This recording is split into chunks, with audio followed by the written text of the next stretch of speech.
Pertanyaan gantung saya tadi ke Mbak Tia Mariatul ini terkait dengan sebenarnya kepentingan apa dari kedua belah pihak agar mereka ini bisa duduk di meja perundingan.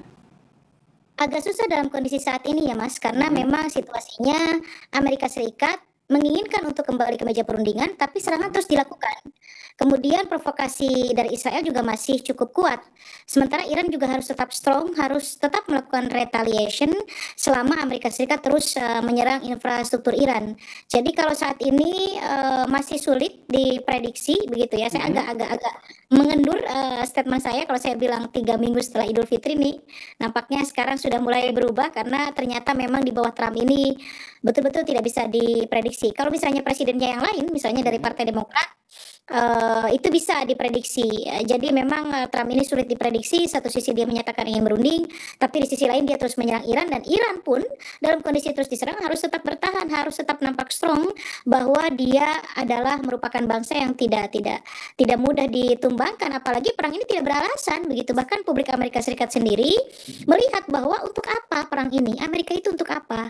Untuk nasional interest Amerika Serikat sendiri tidak ada. Bahkan sekarang impact-nya sangat besar terhadap kenaikan BBM di sana sudah mencapai $8, yang tentu ini sangat mencekik ke rakyat Amerika Serikat sendiri begitu. Jadi memang it's useless. Perang ini tidak ada gunanya sama sekali untuk Amerika Serikat selain provokasi dari Netanyahu begitu.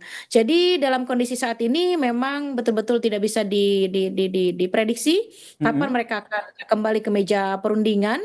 Bisa jadi secepatnya atau bahkan bisa lebih lama lagi, tergantung situasi posisi domestik politik Amerika Serikat sendiri. Baik, ini berarti percaya memang sulit diprediksi ya, mereka akan duduk ya. di meja perundingan ini. Kalau seandainya duduk di meja perundingan tidak bisa dilakukan, tentu yang dikhawatirkan adalah akan ada perang darat begitu. Kalau dari Mas Reza sendiri melihatnya, jika itu perang darat itu pecah, bagaimana posisi dari Rusia dan juga Tiongkok ini sendiri? Apakah akan mengambil posisi untuk membantu militer dari Iran? Saya teringat statement Putin ya beberapa minggu silam. Beliau mengatakan Iran itu masih memiliki stok senjata yang lebih canggih dari yang sekarang. Jadi saya masih percaya Putin mengatakan dia ingin bantu Iran, tapi Iran tidak minta. Jadi untuk itu saya perhatikan sepanjang ini masih isunya perang konvensional, Rusia masih melihat-lihat saja, walaupun Rusia dan Cina saat ini sangat beruntung. Mereka bisa membaca bagaimana pergerakan elektronik, bisa melihat bagaimana pengambilan keputusan Amerika Serikat dalam kondisi kritis sekarang. Bahkan mereka sudah berpikir kalau sekiranya kelak di kemudian hari mereka bertarung dengan Amerika, mereka sudah memiliki stok informasi yang cukup. Tapi yang sekarang tampaknya bisa dilakukan oleh Amerika Serikat adalah seperti yang diancam oleh Donald Trump, akan membawa Iran ke zaman batu. Dan ini kan artinya adalah pemboman besar-besaran. Dan dalam teori namanya carpet bombing.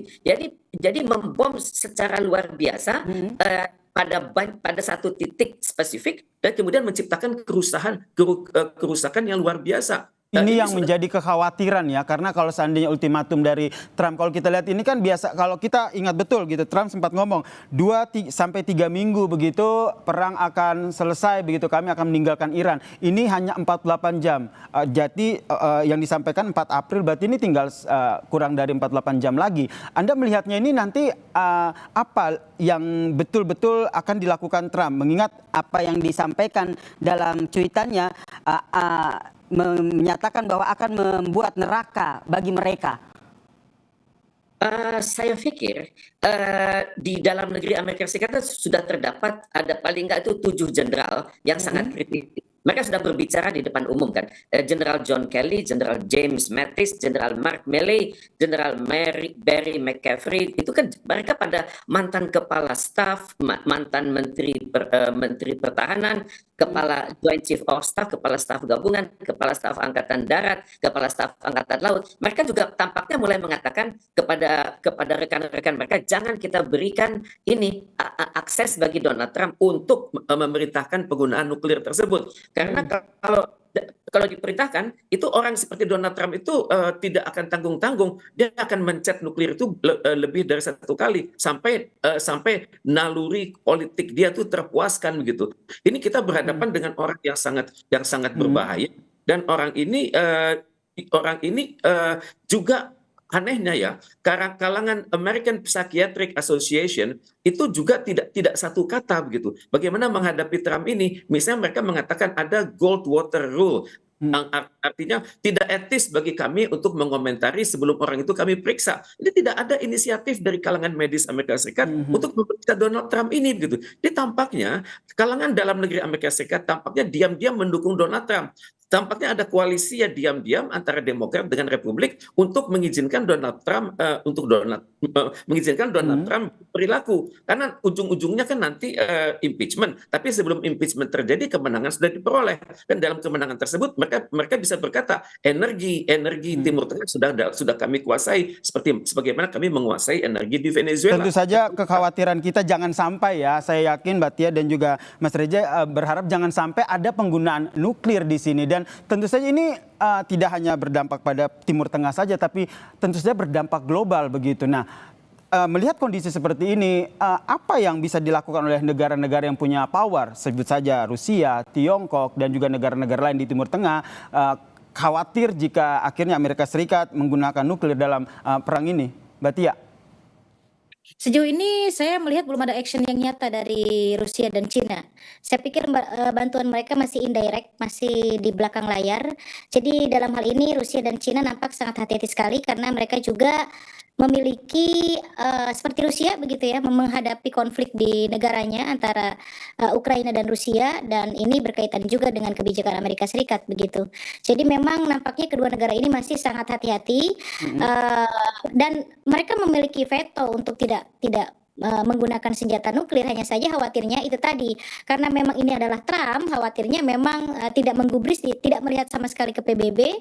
Jadi sejarah di Hiroshima dan Nagasaki takutnya terulang, tiba-tiba tidak ada tidak ada aba-aba terlebih dahulu begitu ya, langsung menggunakan itu ketika dalam kondisi terjepit begitu ya. Dan Israel juga saat ini sudah banyak infrastrukturnya rusak akibat daripada retaliation Iran begitu. Nah, dikhawatirkan tentu kita semua sebagai akademisi di sini terus bersuara untuk supaya menekan Trump, menstop perang ini, mereka kembali kepada perundingan.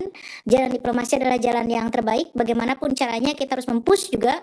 Saya percaya bahwa ini adalah era digital, adalah era di mana kekuatan people atau people power itu cukup signifikan dalam mempengaruhi kebijakan satu negara.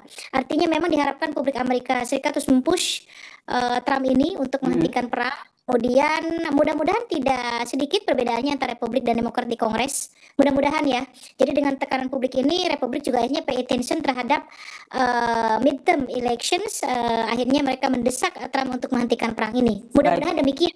Karena kalau ini terus berlanjut, efeknya sangat luar biasa terhadap perekonomian global. Dan khawatirnya itu tadi, karena ini Trump gelap mata, tidak melalui proses PBB, tidak melakukan diskusi terlebih dahulu, langsung melakukan serangan yang kita khawatirkan itu tadi, Mas. Nah, harapannya tidak terjadi ya seperti yang tadi disampaikan, dan ini semoga negara-negara yang punya power itu juga bisa segera mengambil sikap sehingga apa yang kita khawatirkan ini tidak terjadi dan perundingan bisa terjadi antara kedua belah pihak. Terima kasih pakar hubungan internasional dari Presiden University, Mas Teguh Rejasa, dan juga dosen hubungan internasional BINUS University, Mbak Tia Mariatul Kiptia, telah berbagi perspektifnya di Kompas Petang. Salam sehat semuanya. Usai jeda saudara, Kompas Petang akan hadir dengan informasi terkait dengan dalam Misa Paskah di Gereja Katedral Jakarta, Uskup-Uskupan Agung Jakarta Ignatius Kardinal Suharyo menyerukan pesan perdamaian di tengah eskalasi konflik di Timur Tengah.